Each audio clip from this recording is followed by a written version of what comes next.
bakit ako bubuo ng grupo? Eh, may grupo naman ako. Kaya sabi ko nga, kala Kuya Bal, kayo lang may karapatan magtanggal sa akin. Opo. Magpaalis sa akin. Pero wala akong karapatan na umalis sa inyo. So ito Kuya Jason, totoo ba na nagtampo ka nga sa Kalingap? Nagtampo? Oo, talaga nagtampo ako. So hello guys, welcome back to my channel. So today po kasama natin ay si Kuya Jason, also known as Bente Boy. So una sa lahat Kuya Jason, bakit Bente Boy po ang tawag sa inyo? Kasi dati nung una, nakasama pa lang kami nila Kuya Bal, tas ni Rab. Ano pa lang ako nun, hindi ako nagbablog. Wala akong plano mag-vlog. Bali, yung mga pinupunta namin na may mga bata, namimigay akong 20. Ah, okay po.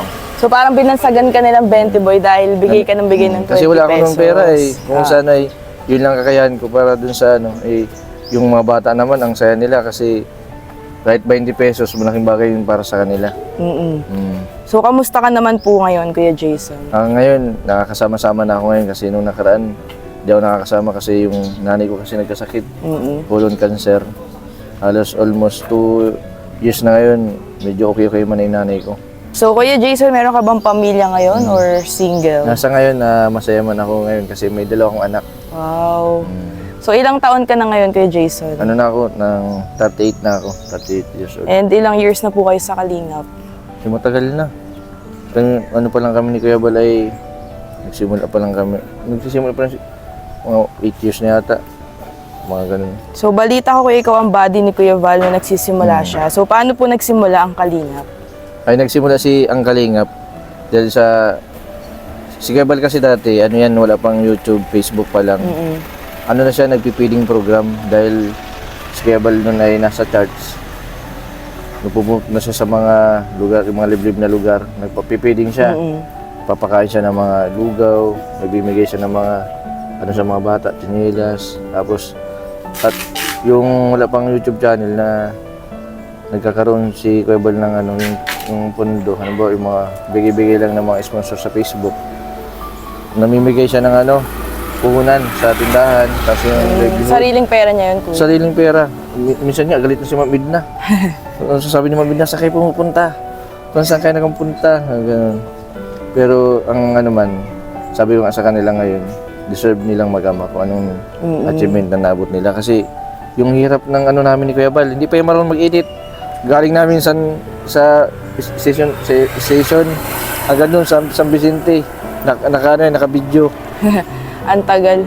Inabot ng 2 oras ang So may idea ka Kuya Jason kung saan nakuha ni Kuya Val ang Kalingap na bakit Kalingap kaya ang pangalan ng kanyang team? Si Kuya Bal noon, wala pang YouTube channel. Tumutulong na talaga siya. Nabibideo siya sa sa GMA7, yung isang doon na yung paglingap din. Doon niya nakuha kasi yung mga tumutulong kasi sa mga tao. Gusto niya mas lumagana pa yung pagtulong, lumaki pa yung niya sa mga kababayan na naghihirap. So ikaw Kuya Jason, kamusta naman ang maging isang member ng Kalingap? Malaki ba ang pagbabago sa buhay niyo po? Oo, itsura ko pa lang nagbagong na physical, emotional. Malaking tulong din yung Kalingap kasi una-una na yung dati mahihain ako, ngayon wala na akong hiya. Kasi sabi ko nga ang sabi nga ni Kuya Bal, pag pinairal ko yung hiya, walang mangyayari sa iyo. Saka si Kuya Bal, hindi nagbabase kung ano yung pagkatao mo. Basta lumapit ka sa kanya, a-accept ka niya. Yes. Yun. Kaya sabi ko nga minsan, sabi nga ng iba, bakit hindi ka umalis sa Kalingap? Kasi mataas ang subscriber mo, 500 na. Dapat magsarili ka na, magbuka ng grupo. Pero ang inano ko sa isip ko, yung utang na loob, na bakit ako bubuo ng grupo, may grupo naman ako. Kaya sabi ko nga, kala Kuya Bal, kayo lang may karapatan magtanggal sa akin, magpaalis sa akin. Pero wala akong karapatan na umalis sa inyo. So ito Kuya Jason, totoo ba na nagtampo ka nga sa Kalingap?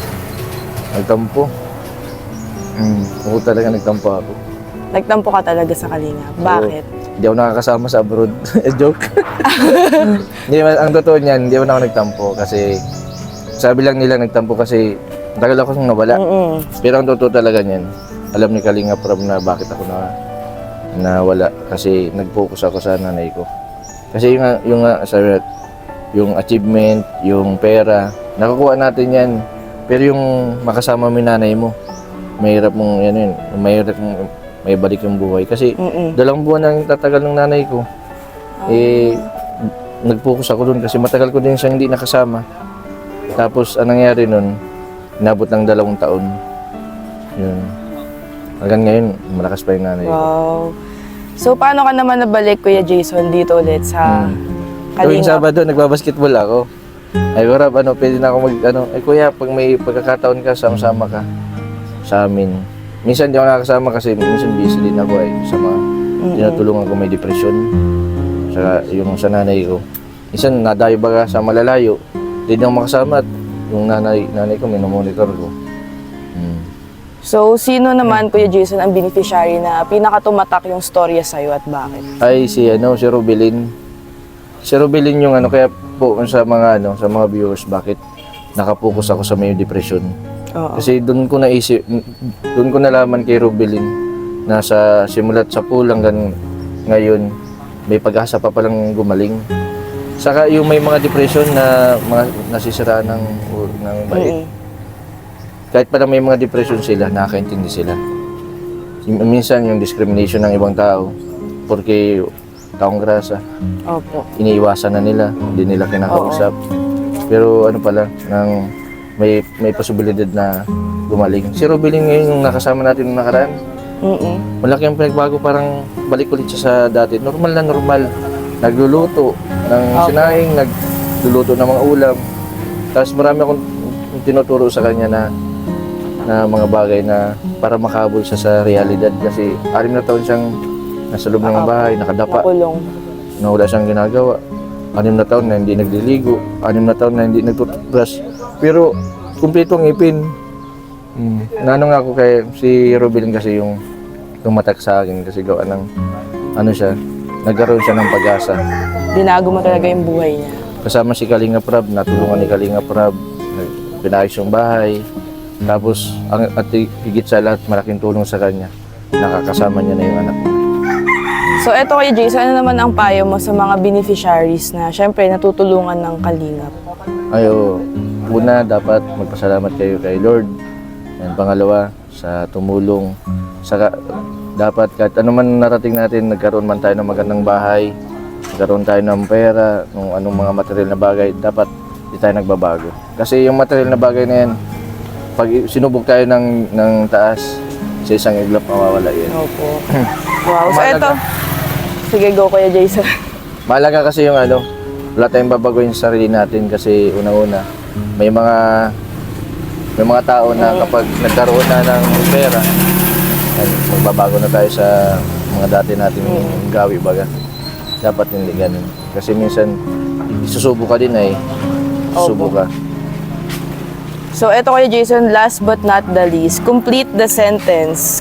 Ako si Kuya Jason, member ng Kalingap at mananatili akong kalingap abang buhay. wow! So, yun lang guys. Thank you so much sa ating cameraman. Si Michael din po ang cameraman guys. At saka nasa gilid po natin ng ibang... Natatawa ko sa inyo kasi nandito kayo. Kaya nga Pag ganun. Pag ganun. Nahirapan ako doon. Yan. Thank you so much Kuya Jason. Salamat po. Kay Kuya Tata Supportahan po dyan. natin yung kapatid ni Dan. Napaka-humble. Dati nun, nailang ako dito kasi parang masungit. Masungit po ang aura. Pero kung si Dan, napaka-humble ni Dan. Nagbabago hanggang ngayon. Katulad din pala siya. Wow, thank you Kuya Jason. Supportahan po natin yung channel ni Ana. Thank you guys. Thank you sa ating cameraman. Thank you Kuya Jason. Maraming salamat.